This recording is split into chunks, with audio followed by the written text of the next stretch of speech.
Boa tarde a todos. Sejam bem-vindos a mais uma sessão clínica conjunta do Hospital Procardíaco com o Hospital Total Core em São Paulo. Queria cumprimentar nossos amigos lá em São Paulo, Baruzzi, nossos amigos lá do Total Core, especialmente nossas residentes Camila e Manuela, que estão estreando aí essa semana. Baruzzi, aperta a turma aí. E repassar aqui rapidamente as nossas atividades científicas semanais. Ontem nós tivemos a sessão clínica de fisioterapia, de meio-dia às 2 horas da tarde. A sessão de neurologia, que tem acontecido também às terças-feiras, de 18 às 19h30. E essa semana, além da sessão clínica geral, nós estamos abrindo a essa sessão de sexta-feira a uma parceria com uma instituição que é a Associação Brasileira de Estudo em Álcool e Outras Drogas, e vai haver aqui, então, uma conferência com especialistas sobre o uso e abuso da maconha. A coordenação do Procardíaco com a Associação Brasileira de Estudos de Álcool e Outras Drogas. Na semana que vem, nós vamos ter um evento com um grande amigo que nós vamos receber, que vai ser o Eduardo Rocha, que é um nefrologista, que vai participar nos grandes temas em medicina e saúde, que acontece às terças-feiras, e o tema vai ser nos bastidores do TED-Med. O Eduardo teve a oportunidade de apresentar aquelas microconferências do TED, e vai nos brindar aqui com essa sua experiência. Ainda já anunciando a sessão da semana que vem, a sessão da semana que vem vai ser uma sessão com uma característica especial, que o convidado é o grupo da Cardio-Oncologia, e que vai nos trazer um tema bastante atual, que são duas opiniões diferentes sobre a finitude da vida. A gente, eventualmente, tem debatido esse assunto aqui no Procardíaco, nas sessões clínicas ou nas sessões de sexta-feira, e esse assunto volta aqui para a nossa pauta. Eu queria ainda dar 3 avisos antes da gente começar a sessão. O primeiro é parabenizar a doutora Daniela Cook, que na sexta-feira da semana passada defendeu a sua dissertação de mestrado no Instituto Nacional de Cardiologia e foi aprovada com louvor. Eu queria, então, parabenizar ela e a sua orientadora, a doutora Helena Kramer. Muitos aqui estavam presentes, inclusive a doutora Ana Amaral. E eu queria, então, deixar aqui esse apontamento da defesa da dissertação da Daniela.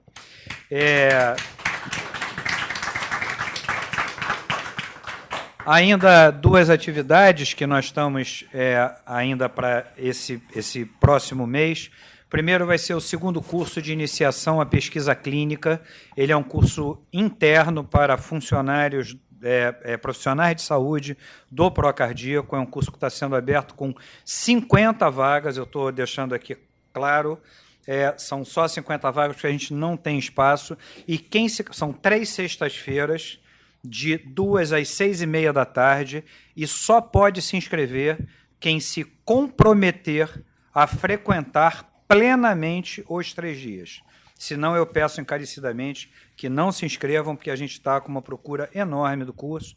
Vai ser no dia 17, dia 24 e dia 31 de maio, de 2 às 6h30 da tarde. É um curso que vão ter alguns convidados do Rio de Janeiro e com grande experiência em pesquisa clínica. A ideia é dar uma noção realmente inicial sobre a pesquisa clínica, e eu convido a todos os profissionais de saúde do hospital que quiserem participar, desde que com esse compromisso da participação. E, finalmente, mas não menos importante, é o curso de emergências clínicas do hospital, que já é um clássico e muito bem coordenado dentro de uma metodologia de aprendizagem bastante contemporânea, coordenado pelo Dr. Rodrigo Mozinho e pela doutora Ana Amaral, a quem eu já agradeço e convido para assumir a sua posição de moderadora da sessão de hoje. Eu queria agradecer muito a unidade de emergência, coordenada pela Ana, por poder estar colaborando com as nossas atividades científicas.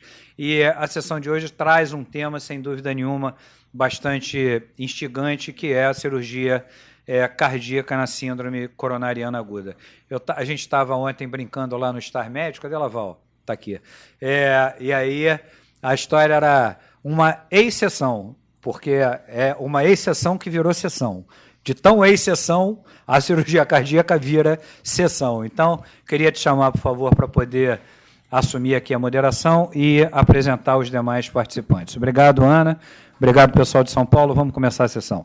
Então, eu brinco que eu gosto de temas que façam algum tipo de suspense do nosso caso clínico, mas esse não tem suspense, mas como o André falou, é um tema que eu acho que vale a pena a gente trazer aqui para a gente poder discutir, porque é um caso interessante, com um desfecho também interessante.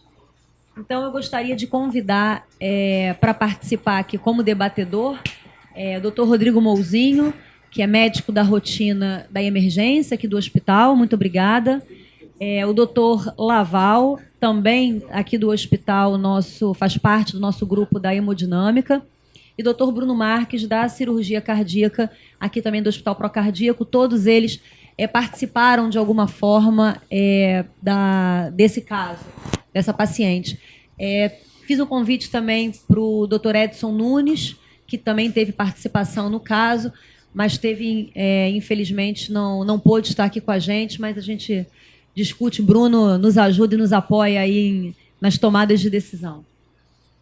E, como nossa apresentadora, a nossa querida residente, Ana Carla. Boa tarde, meu nome é Ana Carla, sou residente de cardiologia.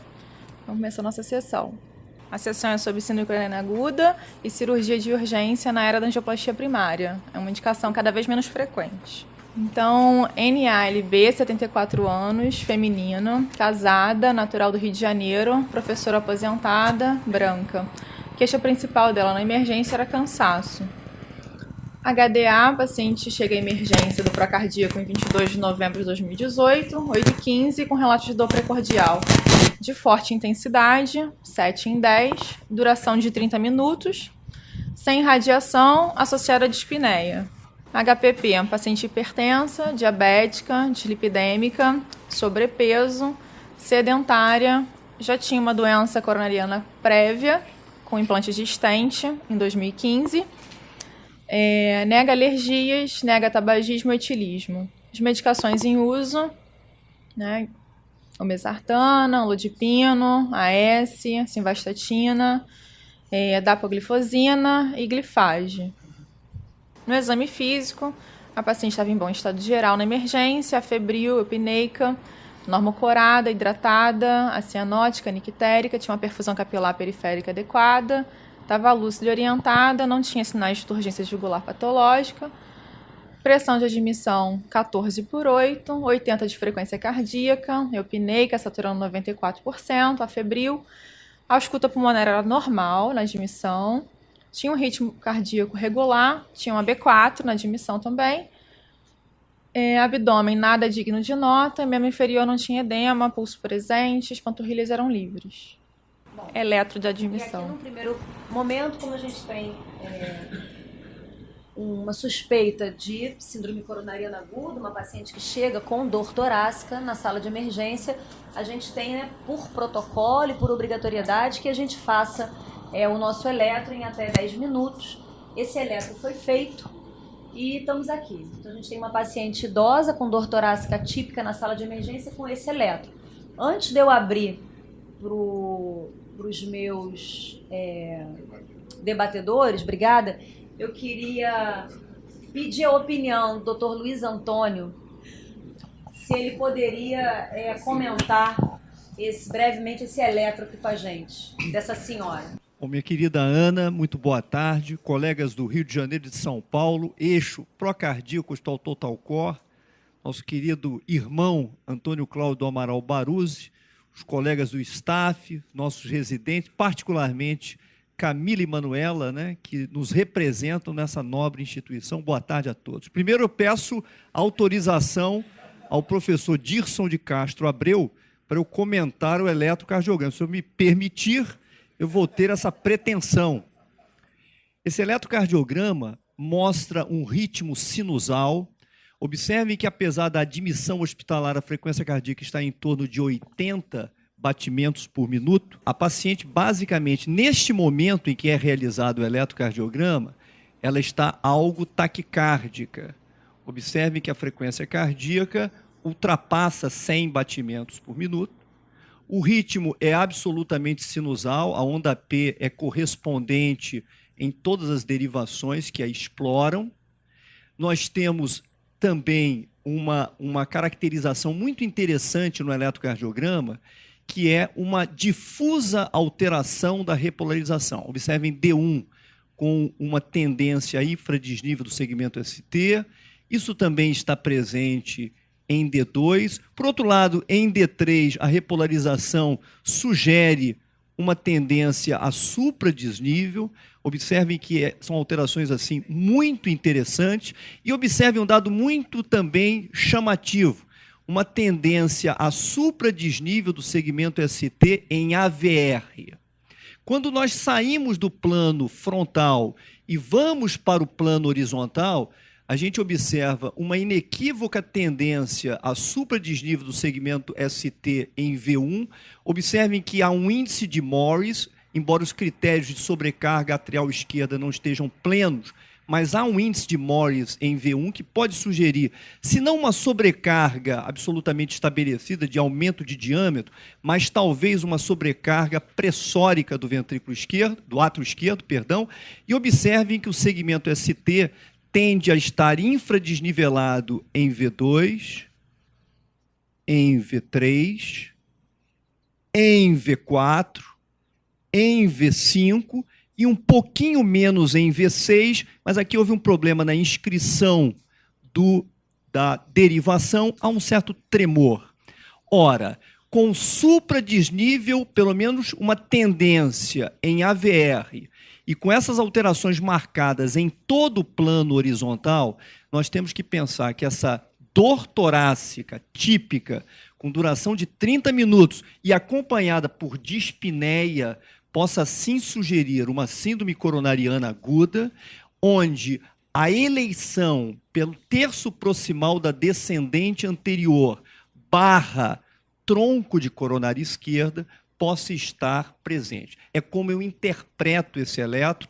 Não é uma síndrome com supradisnível do segmento ST, citei apenas V1 e D3, com difusa alteração de repolarização e com supra, pelo menos, essa tendência em AVR. Isso me chama muito a atenção e me coloca sempre numa paciente de muito alto risco, idosa, diabética, hipertensa, com intervenção coronariana prévia. Essa paciente, per se, a admissão, me parece uma paciente de muito alto risco. Muito obrigada. O Luiz, só reforçar o que o Luiz está... Boa tarde. O que o Luiz falou, porque o Velling chama atenção para esse tipo de eletro. Quem tiver a oportunidade de ler o livro do Velling, que é um médico lá da Holanda, em que ele chama atenção esse eletro.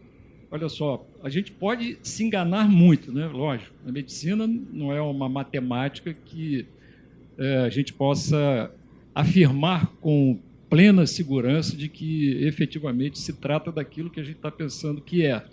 Mas esse supra em AVR e V1, concomitante com essa alteração, esse infra que começa em V2 e se estende até V6, isso é quase que patognomônico de uma lesão do tronco da coronária esquerda. Eu me arriscaria a dizer isso. Que isso aí, olha, é muito característico. Tem algumas coisas, né, da lesão do tronco da coronária esquerda que chama atenção numa fase aguda. E esse eletro é aquele que a gente tem que ficar assim, muito preocupado com o paciente. Doutor Evandro. Acho que o Luiz Antônio e o Antônio Sérgio foram absolutamente perfeitos em relação a isso. E obviamente, a gente vai pensar realmente no acometimento pegando troco, mas tem um diagnóstico diferencial, não é? seguramente as derivações posteriores, né, podem ajudar também a gente descortinar se realmente a gente pode ter uma imagem espelho. Embora aqui o primeiro diagnóstico é uma oclusão proximal de DA ou tronco. Mas a gente tem, obviamente, tem alguns pitfalls. Nem sempre é isso.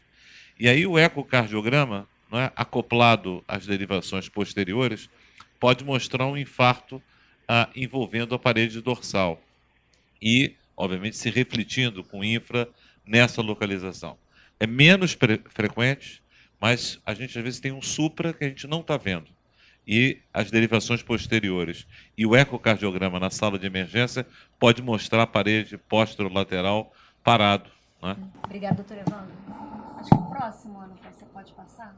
Esse eletro foi realizado em 10 minutos da admissão do paciente. Ela recebeu 100 mg de AS, porque ela não tinha tomado naquele dia, e ela já era usuária crônica de antiplaquetário. Passa o próximo. Acho que é a nossa pergunta, né? Rodrigo, eu queria agora a sua opinião. Você está na sala de emergência, um plantão noturno, né? Ela chega por volta das 20 horas, com a clínica que a gente já passou e com esse eletrocardiograma. Qual seria a sua tendência inicial de condução desse caso no primeiro momento? Você opta por tratar clinicamente esse paciente no primeiro momento? Você pensa que possa ser um paciente de urgência que tenha que fazer uma coronariografia mais rápida? Você espera uma curva enzimática desse paciente? Como é que você planejaria a tua estratégia no momento inicial? Só com isso que você tem, exame físico e eletro, que é o que acontece no nosso dia a dia, né? É a primeira coisa, o primeiro contato do paciente. Obrigado, Ana. Diferente do Dr. Luiz Antônio, que não conhecia o caso, eu tomei essa decisão efetivamente nesse dia. E é uma paciente que já tem uma dor torácica típica, como foi falado, e tem doença coronariana estabelecida, então, por si só, já é uma alta probabilidade de síndrome coronariana aguda. Mas o que chama atenção, de fato, é o eletrocardiograma. O título da sessão destaca a questão da cirurgia cardíaca, que vai entrar em algum momento, mas esse eletro, por si só, ele já é um eletro raro, né? Um eletro que a gente vê com pouca frequência, como já foi bem descrito também, um eletro de um supra de AVR ou V1, né, com infra em mais de 6 derivações. Isso tem sido colocado, como o doutor Antônio Sérgio bem disse, como um equivalente de supra, né? Não vejo na literatura dessa forma, mas ele é tratado, encarado como equivalente a um supra de ST. Tá? A doutora Evandro falou de pensar em infarto dorsal, né? De fato, quando a gente tem um infra de V1 a V3, convém a gente pesquisar derivações posteriores, mas esse paciente, na verdade, um supra de V1, eu acho que isso é suficiente para a tomada de decisão. O doutor Evandro também tocou num ponto legal, que eu acho o ecocardiograma, nesses momentos, quando ele é rapidamente disponível, ele pode ser útil em situações de equivalente de supra. Supra de AVR com infradifuso, e a gente tem outras até mais comuns, que são o BRE, o BRD e o marca-passo, que a gente se depara eventualmente na emergência, mais comumente do que esse caso em si. A gente fica em dúvida no que fazer na interpretação do eletrocardiograma, o eco pode ser útil. Mas nesse caso, com esse eletro, com a dor típica, eu encarei isso como um supra-like. O paciente já tomava aspirina, a gente repetiu a aspirina apenas, 100 miligramas. Indicamos uma coronariografia de urgência e, dado a possibilidade de uma grande área de miocárdio isquêmico por uma lesão de tronco ou um doente multivascular, não fizemos um segundo antiagregante plaquetário, né? E esse paciente acho que foi para a sala de hemodinâmica. Perfeito. Eu queria aproveitar esse momento para a gente convidar o pessoal do Total Core, doutor Baruzzi, boa tarde. Se vocês pudessem fazer alguma consideração, alguma colocação, se vocês concordam, se teria alguma coisa a acrescentar nesse momento aqui no nosso caso. Caros colegas do Hospital Procardíaco, boa tarde. Em primeiro lugar, obrigado por terem salvo. Está internado aí na UTI, graças a Deus, sob a orientação do professor André Puchan, e demais colegas, caminhando muito bem. Então, em primeiro lugar, quero agradecer. Em relação ao caso, eu acho que é um caso muito bem posicionado, muito bem discutido. A minha tendência seria mesmo já indicar uma siliconariografia precoce. A discussão levantada em relação ao segundo antiagregante, e não administrar o segundo antiagregante, até porque existe uma chance de 10, 15, 20%, o paciente ser multiarterial e eventualmente precisar de uma intervenção cirúrgica. Isso poderia postergar um pouco essa indicação. Então, já que tem disponibilidade do CAT praticamente aí do lado da sala de hemodinâmica, da emergência, acho que a conduta está perfeita, né? Aqui falta discutir também se deveria administrar uma inoxaparina ou um fundaparinux. Não é um problema maior, mas fiquem atentos também essa questão. Mas, CAT precoce. Doutor Pedro também quer fazer uma intervenção. Boa tarde a todos. Prazer estar junto com vocês aí nessa discussão clínica. Eu, Pedro Barros, do Hospital Dr. Pro, e estou como responsável da gestão do protocolo do torácico. Por coincidência, esse tipo de caso, eu discuti com o Rodrigo Mouzinho num dos intervalos do consenso que a gente teve aí no Rio de Janeiro, baseado na quarta diretriz universal da quarta definição de infarto do miocárdio, publicada em 2018, em que considera realmente esses pacientes com supra-AVR infradifuso como supra-like, embora não indique a terapia de reperfusão química, né, ou a fibrinólise para esses pacientes. Por isso, no protocolo nosso, esse paciente se encaixaria numa rota 2, mas numa rota 2 para fazer um CAT emergencial. Nas primeiras 2 horas seria a situação do paciente com essa situação de instabilidade elétrica, hemodinâmica ou eventualmente pelo sintoma refratário. Então é só para reforçar esse adendo e que a conduta está exatamente de acordo com o previsto pelo protocolo, que essa alteração eletrocardiográfica diagnóstica, embora sem supra, colocaria esse paciente numa rota 2, mas com essa alteração de muito alto risco, ele entraria para um CAT emergencial. Muito obrigada, doutor Baruzzi. Muito obrigada, Pedro, pelas considerações. Estamos correndo aqui atrás de todos os processos para estar super aí em linha com vocês no protocolo de dor torácica. E aí, Ana, acho que a gente pode dar seguimento, né? Andar mais um pouquinho com o caso. Só para a gente contextualizar e acrescentar o caso, antes de dizer o que foi feito, eu vou apresentar os exames da paciente para a gente poder discutir um pouquinho mais. Radiografia de tórax. Alguém para comentar?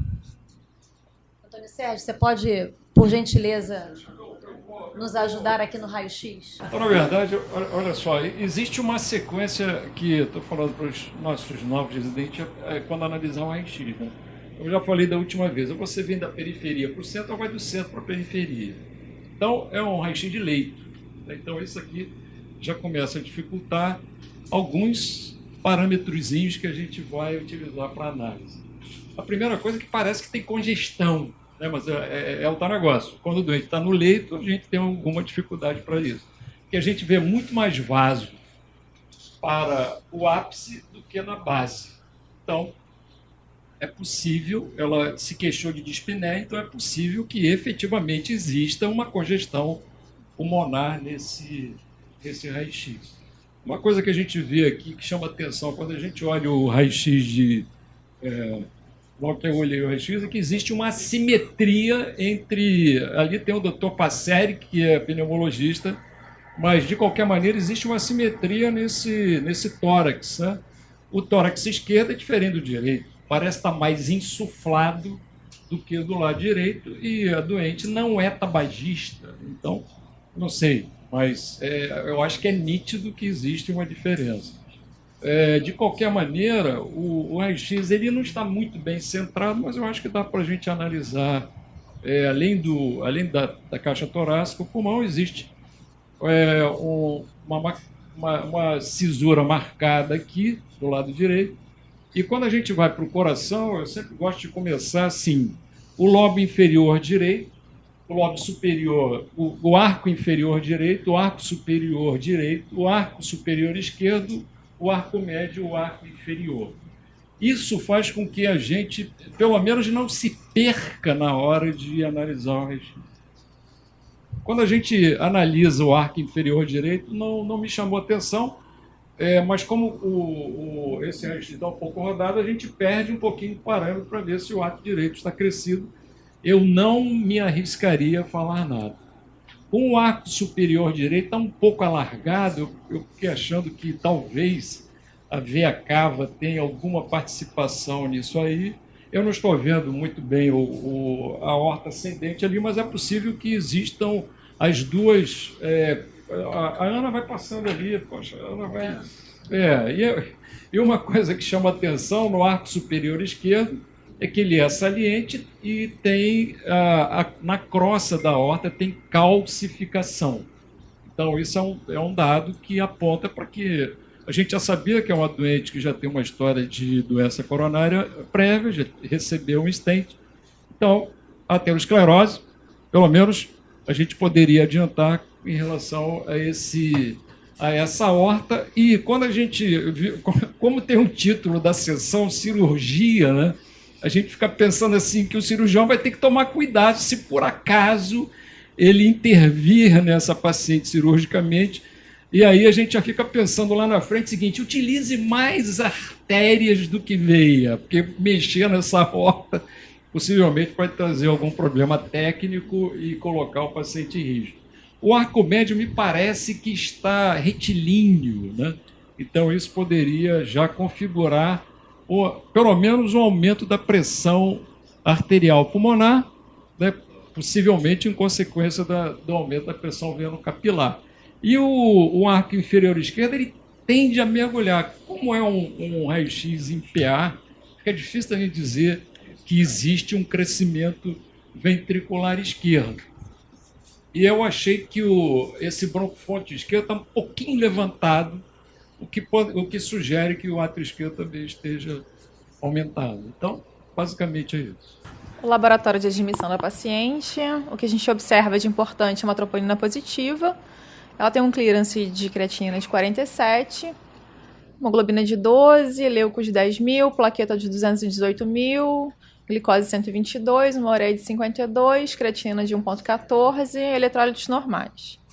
Ela tinha um relato de dor durante a madrugada. Essa paciente chegou na emergência por volta de 8 da noite. Mas durante a madrugada, ela não define bem quanto tempo de dor ela teve, mas ela apresentou alguns episódios de dor na madrugada. Tá? Ela só procura emergência às 8 da noite. O ecocardiograma. Henrique, você se arrisca em ajudar a gente aqui no... o Roberto está ali também. Então vou deixar o Henrique mais jovem e o Roberto vai lá e endossa o laudo do Henrique, por favor. Começaram aqui com o exame subcostal, que já parece confirmar os achados do raio-x, né? Uma cavidade esquerda parece dilatada, a esquerda também, a cavidade esquerda dilatada, aparentemente nada pericárdio ali. Janela um pouco difícil, provavelmente foi feito na contexto de emergência, enfim, dificuldade técnica aí, não está dos melhores para ver, mas parece ter uma disfunção importante, um ato esquerdo grande, o VE grande também. Realmente é uma cardiopatia isquêmica importante, aparentemente, cavidade dilatada, a ponta ali parece também bem acometida, toda a porção apical ali. VD, pelo que dá para ver, parece ok. Ato esquerdo grande, mais uma vez. São 2 câmeras, né? Confirmando isso. Realmente, toda a porção apical parece acometida. Porção basal e anterior ali da parede anterior um pouquinho melhor. E parede inferior já hiperrefringente, já também bem acinético ali já, fibrótica talvez. Um aspecto um pouco mais crônico, parece já ser coisa antiga ali, a lesão da parede inferior. Mas enfim, uma disfunção grave, né, gravíssima, com porção inferior acometida e todo o segmento apical também. Obrigada, Henrique. Roberto, Muito bem, obrigada. Alguma contribuição a mais que você possa nos ajudar? Só ressaltando, assim, uma disfunção importante, né? Uma parede inferior quase que acinética, né? Especialmente nas porções mais basais, e uma parede anterior também bastante comprometida, né? quase que a cinética da parede anterior também. Uma disfunção importante. Ana, eu só queria, digamos assim, reforçar, colocar mais cor na tinta dos aspectos, já foram todos discutidos, do aspecto funcional da paciente, do perfil eletrocardiográfico, padrão, e chamando-se a atenção de que não há onda Q no eletrocardiograma, a chegada, a admissão, e com essa gravíssima disfunção ventricular esquerda, universal, eu diria que, sobretudo na parede anterior, onde parecem existir áreas acinéticas, sobretudo na ponta, isso chama atenção claramente de que essa é uma cardiopatia isquêmica extremamente agudizada. E as perspectivas das lesões proximais da descendente anterior, associada à doença multivascular, e do tronco da coronária esquerda, mais do que nunca se reforçam. Bom, não tem terceira bulha, tem, aspas, apenas uma quarta bulha. É porque o fato dessa paciente não ter terceira bulha mostra que ela está exatamente à beira de um precipício, porque quando tiver, ela está em choque cardiogênico. Essa é a minha impressão. Então, essa paciente, como já foi muito bem discutido, a tomada de decisão para o inventário da anatomia coronária, se possível, com intervenção, de pronto, se faz absolutamente indispensável. E eu pensaria, inclusive, de acordo com o contexto clínico, no suporte circulatório à paciente, independente dos aspectos relacionados à reperfusão. Só para complementar o laudo do eco, o paciente tinha uma dilatação das cavidades esquerdas, como o Dr. Henrique falou, uma veia cava de calibre reduzido, septo atrial normal, tinha uma disfunção grave do VE, uma função de VD preservada, com fração de ejeção de 24%, uma cinesia no segmento inferior, já com evidência de área de fibrose, a cinesia de toda a porção apical e os demais segmentos hipocinéticos. Tinha uma IM leve por tetrin, uma IT leve e um pericárdio normal. Acho que a gente já debateu bastante. Realmente o que aconteceu na nossa situação é que, no nosso caso, é que mesmo antes da gente ter um ecocardiograma, mesmo antes da gente ter o resultado do exame laboratorial, já tinha sido feita a definição que essa paciente iria para o laboratório de hemodinâmica para realizar uma cineangiocoronariografia, que o Dr. Laval estava de plantão nesse dia e prontamente recebeu essa paciente em sala. Então, acho que o próximo passo a gente pode seguir, que é a tomada de decisão que a gente já definiu aqui. Todos concordaram que essa paciente deveria ir para cineangiocoronariografia. Acho que a gente pode passar Só para contextualizar, como o Dr. Pedro, lá do Total Core, comentou, essa quarta definição do infarto da ESC de 2018, ela enfatiza que os pacientes com um supra de AVR e padrão de repolarização específica, caracterizado como um equivalente de infarto com supra. Agora eu ia pedir a gentileza do Laval poder nos ajudar aqui com o exame dessa paciente, por favor. Bom, boa tarde a todos. Realmente eu estava de plantão nesse dia, o Mouzinho veio conversar, a gente ficou muito preocupado. Tem um dado curioso, que é até engraçado na história, que quando ele me mostrou o eletro e eu fui conversar com a paciente, ela realmente tinha uma queixa muito marcada de cansaço. Ela tinha uma falta de ar e um cansaço aos esforços que chamava a atenção. E esse eletro, que já foi amplamente comentado, isso me fez começar o cateterismo pela coronária direita, pelo catéter JR, que é essa imagem que a gente vê aqui à esquerda, que é uma coisa que eu habitualmente não faço, porque eu imaginei que ela podia ter uma doença de tronco de coronária esquerda, uma doença crítica, grave, e começando pela direita, eventualmente a gente consegue fazer um teste de contraste na aorta e eu pacificar levemente o tronco da coronária para ter uma ideia se eu estou em que território que eu vou pisar depois com catéter de coronária esquerda. É uma coisa que eu habitualmente não faço, mas conversando com a doente e vendo o contexto, eu resolvi começar pelo catéter JR. E mais uma coisa interessante é que no momento que ela foi para a sala, eu tinha um cirurgião, que no momento até nem era o Bruno, mas era um outro cirurgião que estava de stand-by na hora, e eu estava ali botando o capote, antes de entrar, ainda bati no ombro dele e falei assim, eu acho que você vai trabalhar. Comentei com ele brincando. Bom, aqui é a injeção com JR na coronária direita, a gente vê uma oclusão ostial da coronária direita. A gente observa alguma opacificação através de uma circulação colateral aqui anterógrada, enchendo o leito, todo o leito distal da coronária direita.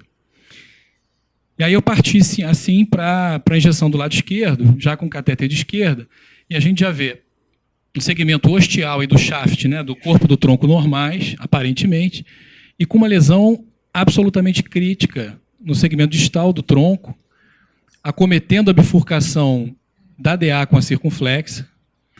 A DA está aqui por cima, a circunflexa a gente vem enchendo mais tardiamente aqui e a ponta da marginal enchendo por colateral, ou seja, a circunflexa também com um comportamento de oclusão, né, pelo menos uma oclusão funcional, existe uma opacificação tardia da marginal por colateral, e aqui por baixo a gente vê uma boa colateralização através das septais, principalmente, para o território da coronária direita. Passa a seguinte, da esquerda. Nesse momento, a gente tenta fazer um exame mais econômico possível, porque ficar injetando demais no tronco, eu posso eventualmente instabilizar, mesmo estando com o catéter relativamente longe.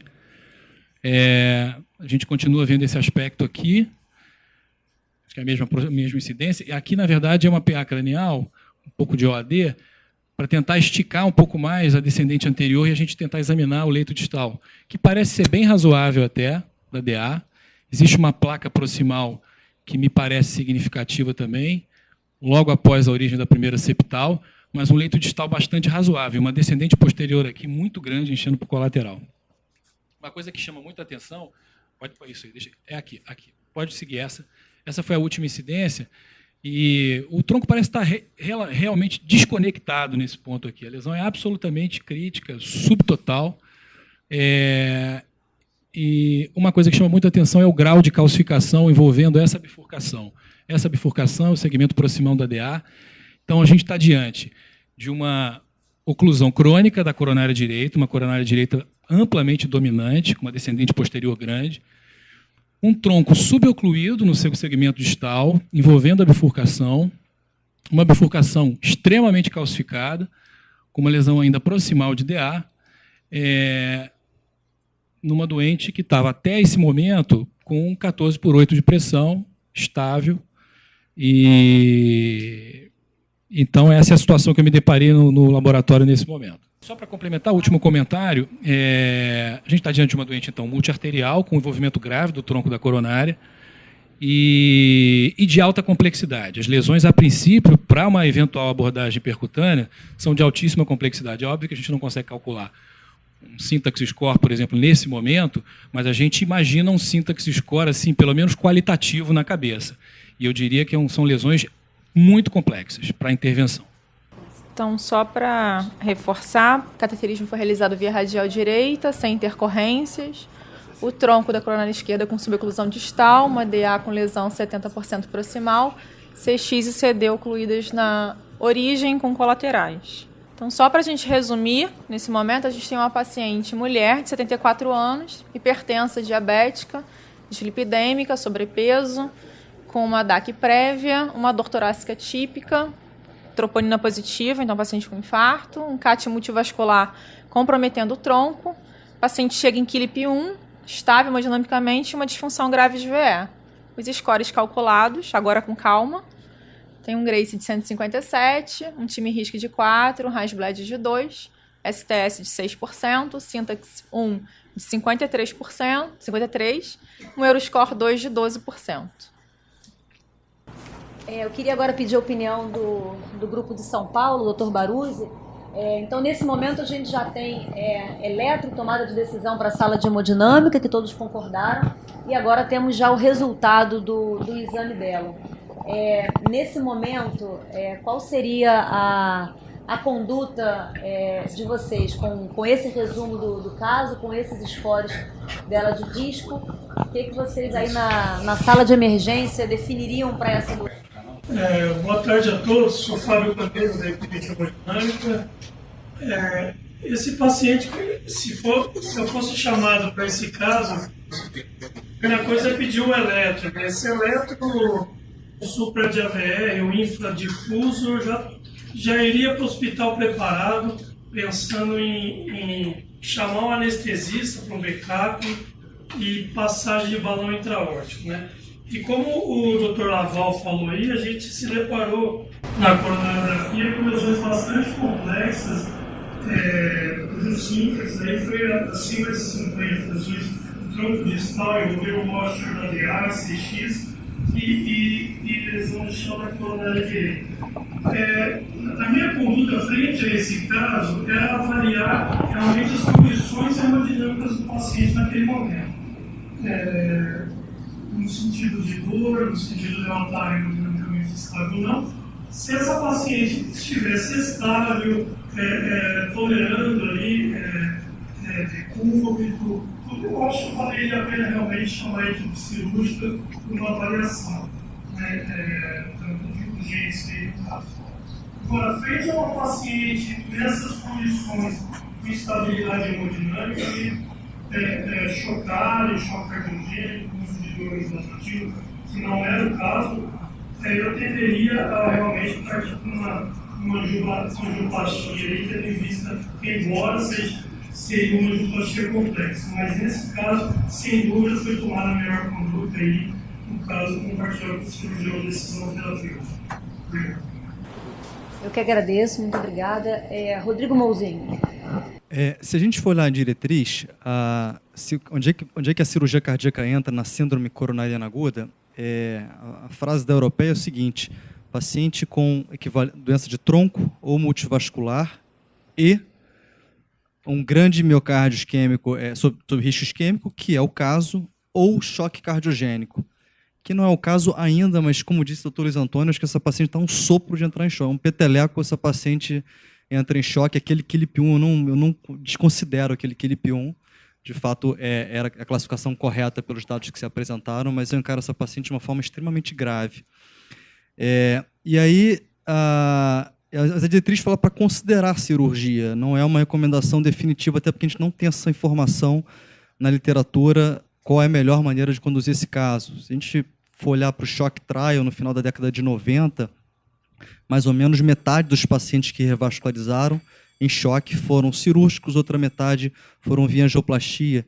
Esse número vem despencando em 20 anos. Né?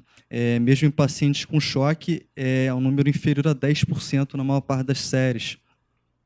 O grupo de São Paulo, eles costumam segurar o segundo antiagregante plaquetário, coisa que a gente não faz aqui. A nossa tendência é fazer o segundo antiagregante plaquetário quase sempre, porque o nosso número de cirurgias na síndrome coronariana aguda é extremamente baixo. Eu não sei o número, mas eu tenho certeza que ele é perto de 1%. A gente vai falar. Então, esse número vai aparecer ainda. Abaixo de 5% eu garanto que é. Vamos ver. Então, acho que essa decisão entre cirurgia ou não vai depender muito da opinião do hemodinamicista. Nós ouvimos algumas aqui da viabilidade do procedimento. Tem uma outra série de 2009 que foi lesão de tronco na síndrome coronariana aguda, exatamente o nosso caso, né?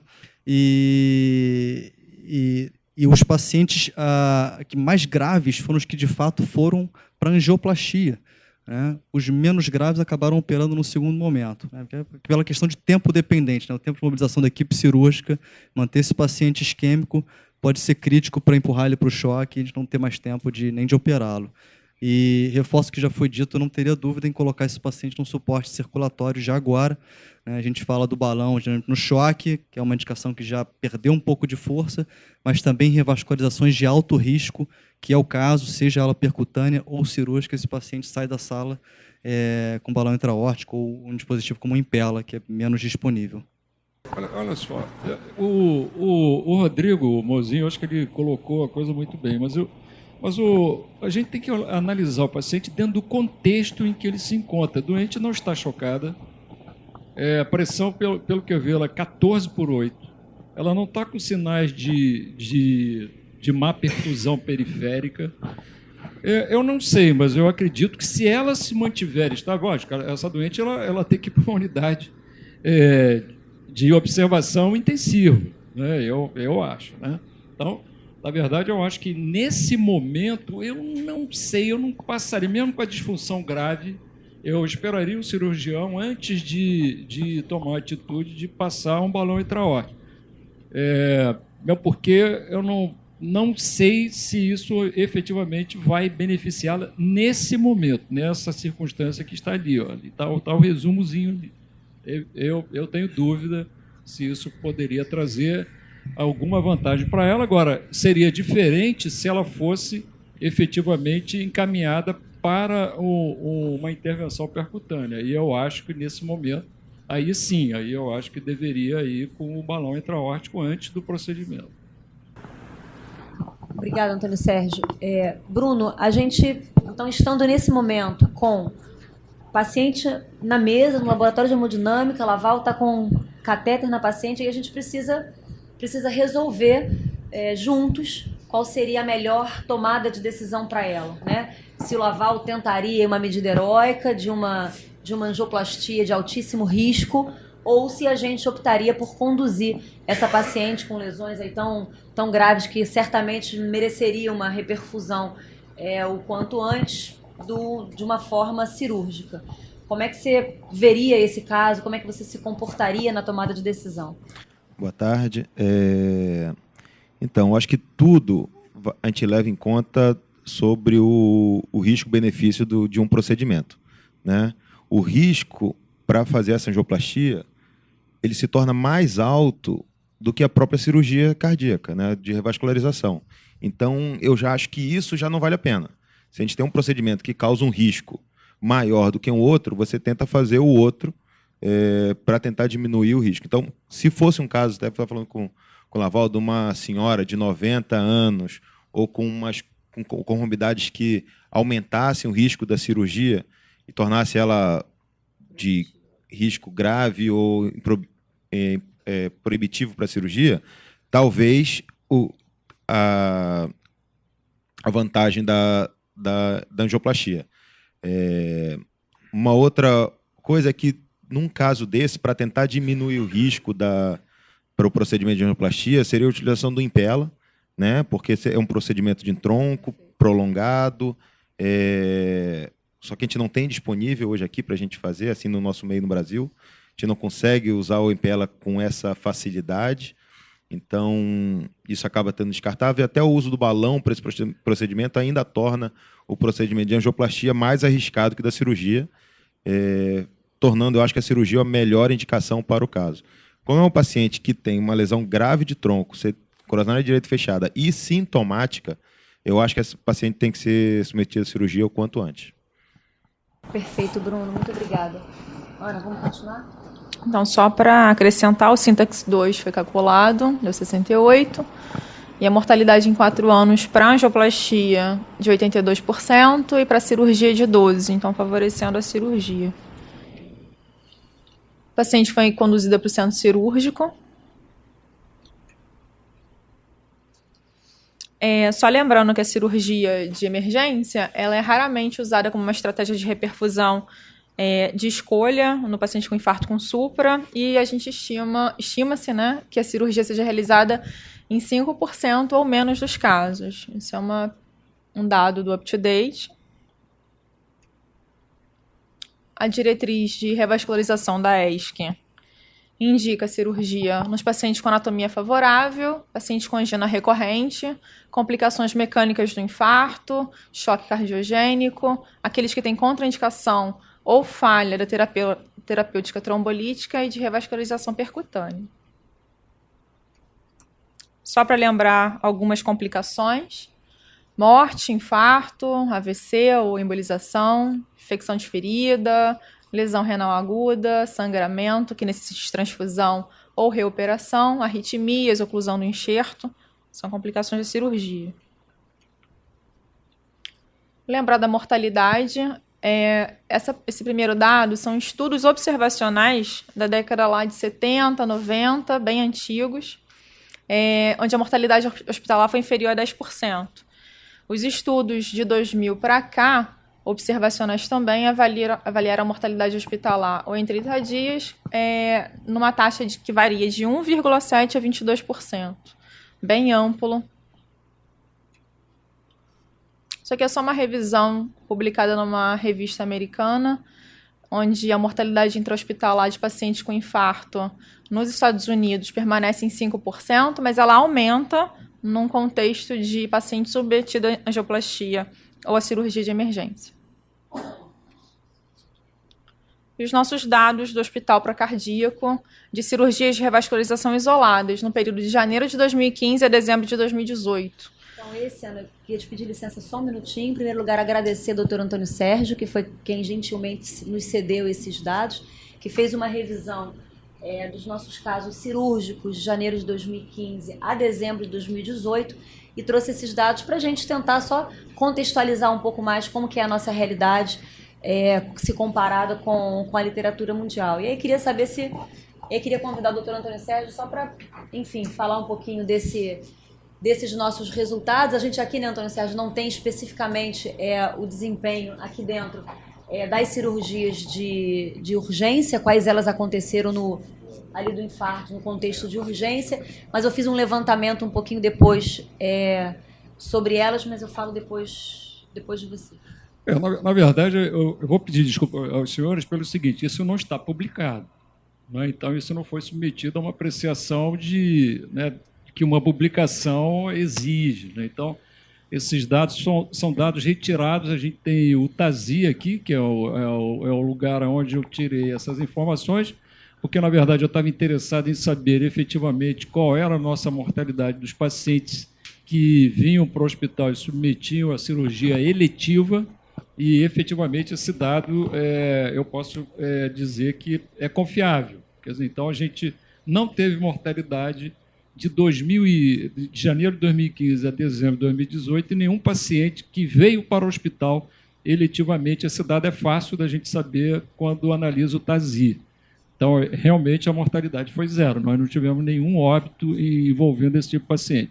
E aí eu fiquei curioso e estendi a análise para os pacientes com angina instável, levando em consideração que nenhum desses pacientes que estão aí elencados foi para a cirurgia em uso de nitrato venoso, que é o que o Euroscore recomenda, né, para categorizá-los como angina instável, que vai de cirurgia de urgência, e os pacientes que tinham infarto recente, levando em consideração que se considera infarto recente para uma cirurgia nos últimos 90 dias, só levando nessa população, o infarto recente significou que o paciente teve infarto e fez a cirurgia ainda na mesma internação.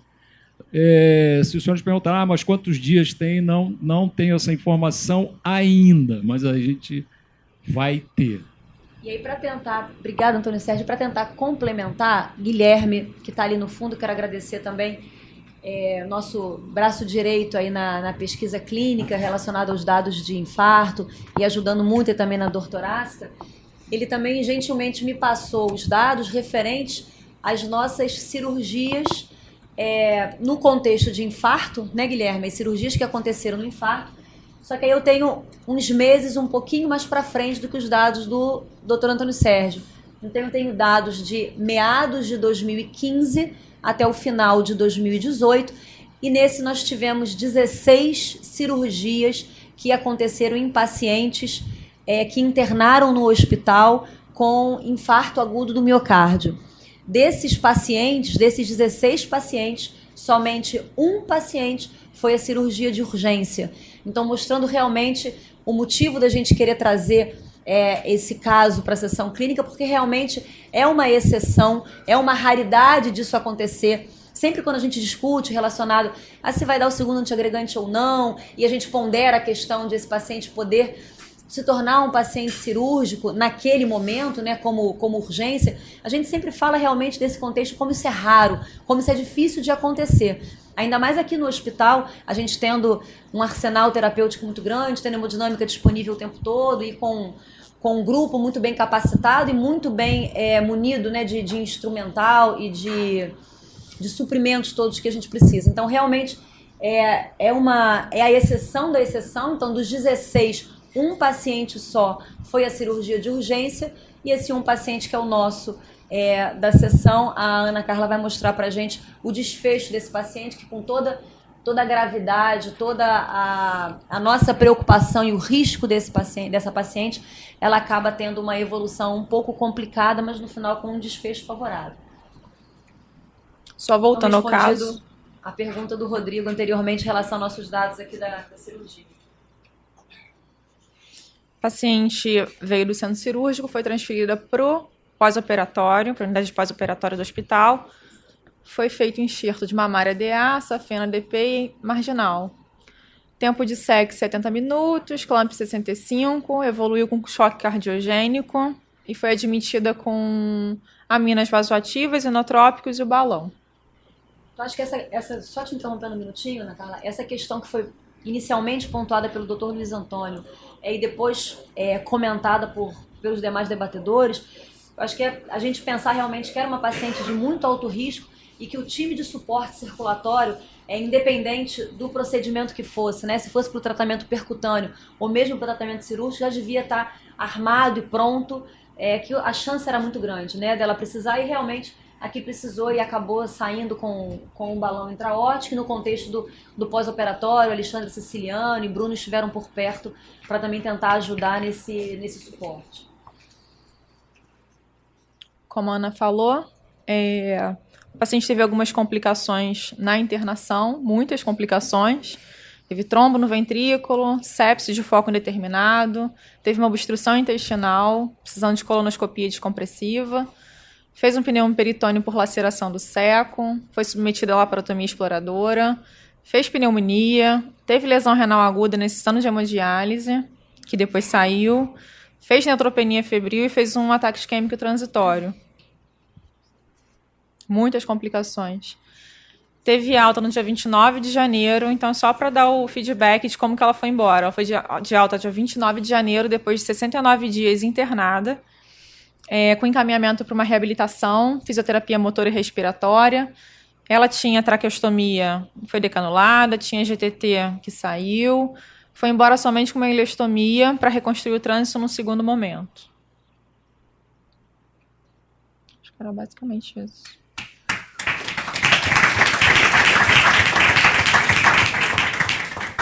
André, por favor. Que é uma dúvida sempre na sala de emergência, que é a respeito do segundo antiagregante plaquetário. A gente sabe que essa é uma discussão de literatura já antiga, e eu queria fazer uma pergunta, quer dizer, eu sei que cada caso é um caso, a gente vai ter que avaliar individualmente, mas existem alguns indicadores mais fortes que vocês levam em consideração para a decisão ou não da colocação ou não do segundo antiagregante? Por exemplo, paciente diabético, paciente já com lesão conhecida, paciente com grave disfunção. Como é que a gente estratifica esse paciente dentro da emergência? Porque o Rodrigo tomou uma decisão de não fazer o segundo antiagregante plaquetário numa avaliação muito individual dessa paciente. Mas existem indicadores hoje maiores que a gente possa trabalhar na sala de emergência para quem não tem toda essa experiência, poder falar, olha, eu vou fazer o segundo antiagregante ou eu não vou fazer o segundo antiagregante? São Paulo, por favor, Pedro, pode falar. Então, só para comentar em relação a talvez a nossa prática e aí fazer talvez a interface em relação a vocês.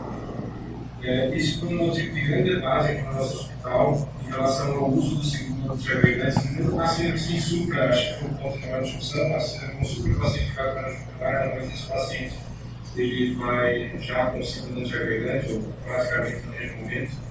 Mas a síndrome sem supra a gente teve uma discussão grande, e isso até motivou a gente fazer uma artigo de revisão, já que a gente buscou, portanto, era por isso, uma publicação minha, do específico, do Daruz e do Henrique, que a gente publicou nos arquivos brasileiros uns 2 anos atrás. E o que a gente viu, pelo menos em termos de literatura e recomendações de diretrizes, aquela que coloca de uma forma mais objetiva essa informação, e não só essa, mas acho que a diretriz coloca mais informações de uma forma mais clara, que é a europeia, ela colocou até a última diretriz sem supra numa situação em que realmente não tem um dado concreto para os antiplaquetários com micrograma cargador. O único dado concreto é o plasmogel que deveria ser feito na célula de urina. Mas, obviamente, estudos claros, e no caso do micrograma, principalmente com a análise do PCI-Peer, eles tendem a ter uma utilização inicial, né, na sala de emergência para esse paciente. Mas a gente não tem uma comparação de que num cenário de estratificação invasiva precoce, fazer antes ou na sala de hemodinâmica afetaria desfechos duros. Recentemente tem algumas publicações que até tem de vascularização de urgência, isso poderia ter algum tipo de impacto, mas para a recomendação de diretrizes que não tinham essas evidências recentes, eles consideraram dessa forma. Até o Gil Montelesco, que foi o primeiro autor do agosto, né, num evento que foi próximo do conversei, a afirmação foi baseada muito nesse contexto, que o PCI eram pacientes que tinham uma outra realidade, eram pacientes que muitas vezes iam para casa até sem estratificação invasiva, a mediana de tempo para fazer estratificação era 10 dias, e aí no julgamento a gente não vai nem para tratamento, é tratamento. Então, o paciente que não está com um caso muito precoce, é um paciente que, nesse caso, necessariamente deve receber o tratamento da dupla agregação. Mas se eu estou num ambiente que eu vou para a estratificação precoce, o agosto veio até 48 horas, mas a grande maioria dos pacientes foram nas primeiras 12, 24 horas. Então, considerando talvez esse timeline, seria algo que é aceitável, não necessariamente necessário, mas aceitável, eventualmente segurar. Do ponto de vista clínico, o paciente com uma avaliação individualizada que eu seguraria é exatamente esse caso que o Luciano colocou, que seria um paciente apresentando uma alta suspeição da doença de tronco e ou que vai com um caso muito precoce, nas próximas 2 horas ele vai com um caso. Então, esse é um prazo grande que se quiser macerado até 30 minutos ele já atinge o efeito pleno, seria uma conduta aceitável para esse paciente. Mas vai nessa linha geral da nossa linha de pensamento. Atualmente, a gente considera, para a maioria dos pacientes com caso precoce, mesmo que o paciente chegue no meio tratar, eventualmente fazer o prazo grande na sala de hemodinâmica. Mas o paciente que vem transferido no hospital, o paciente cujo caso não vai ser feito de uma forma tão precoce, a gente costuma já iniciar o tratamento na sala de emergência. Muito obrigada, Pedro. Cláudio, por favor. Cláudio, podia falar. Parabenizar pela condução do caso e queria falar um pouco sobre a experiência com cirurgia cardíaca e mortalidade, né? Antônio Sérgio está aqui. Eu estou há algum tempo como editor da International Journal of Cardiovascular Science, periódico da SBC. E a gente recebeu 2 artigos que foram publicados sobre mortalidade cardiovascular aqui no Brasil, né? Um de um grupo do Sul, do hospital público. Eles mandaram a série quase 400 doentes com a mortalidade ajustada lá pelo risco, né, da ATS, 2,5 vezes a esperada. E agora, em 2019, no começo do ano, a gente publicou uma série de um hospital no Pará, que eles mandaram, né, uma experiência na região amazônica, a mortalidade o dobro da mortalidade esperada também. Então, assim, primeiro, comentar que o que a gente tem recebido hoje de mortalidade de cirurgia cardíaca são experiências ruins. Assim, tem tempo que eu vejo, não sai artigo mostrando a mortalidade. Não sei se os grupos de excelência não estão mandando para publicar, não sei se não está tendo estímulo. Então, esse dado que o Antônio Sérgio levantou, acho fundamental mandar para publicar e, de repente, cooperar com os colegas lá do HCOR, do TotalCor, para publicar dados de cirurgia cardíaca, experiências nacionais bem-sucedidas, para mostrar a efetividade da prática aqui no Brasil, porque o que a gente recebe hoje são cirurgiões que fazem o seu levantamento e ficam até frustrados com o resultado, porque não depende só do cirurgião, você tem que ter toda uma estrutura, uma infraestrutura, né? E esse caso, a paciente com risco altíssimo, né? E que teve um resultado favorável, apesar aí das complicações. Eu acho que a cirurgia cardíaca, ela deve ser sistematicamente avaliada, auditada, as melhores práticas introduzidas e devem ser publicados os resultados, tornados públicos, porque isso só faz melhorar a prática, não só na instituição, como também no Brasil, né? Estimula as pessoas a crescerem. Eu acho que os serviços eles têm que escrever, né? Publicar os seus resultados. E aqui a gente está levando para o Congresso agora, quer dizer, foi submetido, não sei se vai ser aceito, porque, na verdade, nós submetemos um levantamento que a gente fez desde 2005, a gente tem um banco de dados, a gente não tem todas as informações que a gente gostaria de ter, né? Mas é o que a gente tem disponível. Eu fiz um levantamento de 2005, estou dando em primeira mão aqui, não sei nem se vai ser aceito. Até dezembro de 2018, a gente tem quase 600 casos de cirurgia de revascularização isolada aqui do procardíaco. E eu fiz uma avaliação do quanto que o ERSCOR ele é capaz de se aplicar a essa população. O que a gente viu foi o seguinte: primeiro, que a nossa mortalidade é baixa. A mortalidade... vocês viram ali que estava 2 pontos, se a memória não está falhando, 2,4%, que é o que representa esses 13 anos, né, de cirurgia que eu avaliei, foi exatamente isso. 2,4% de mortalidade. E o que eu observei é que o EUROSCOR, eu usei o EUROSCOR 1, o EUROSCOR logístico 1. Infelizmente não deu para aplicar o EUROSCOR 2 nem o STS. E o que eu vi é que o EUROSCOR 1 ele superestima a mortalidade, pelo menos da população aqui do procardíaco. Mas os nossos números são muito inferiores a esse que você falou. Na verdade, o resultado aqui eu achei excelente. Quer dizer, eu acho que diante do... Então, a gente está pretendendo. Mas primeiro, vamos ver se aprova lá, né? Porque... Rodrigo Mouzinho, por favor. Fica uma dúvida na minha cabeça em relação a esse caso, que a literatura acho que não responde bem, que é o tempo de cirurgia. A gente tem os tempos muito bem definidos nas intervenções percutâneas, quais são nossas metas. Quanto tempo a gente tem para operar um paciente desse, né, Bruno?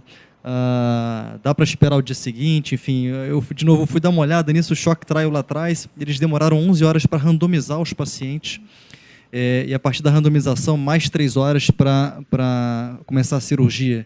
Parece um tempo longo para um paciente em choque.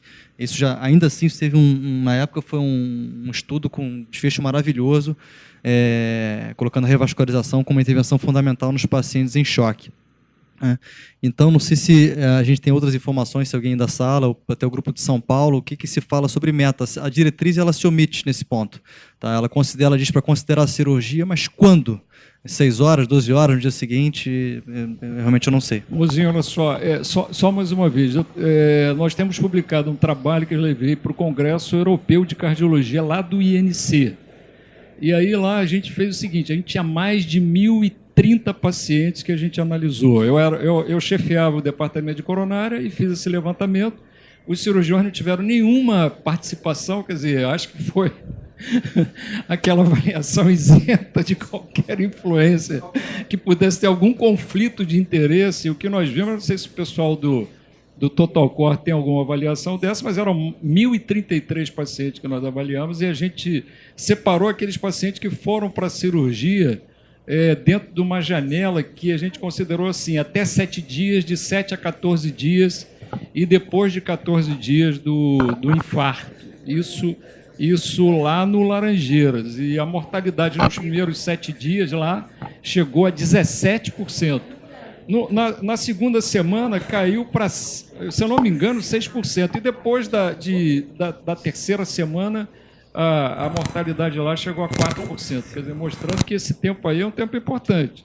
Mas, lógico, olha só, essa população que eu estou falando para os senhores incluiu pacientes graves que foram para a cirurgia de urgência não por conta de alterações, de complicações mecânicas. Pura e simplesmente começou a ter dor, teve que ir para a cirurgia.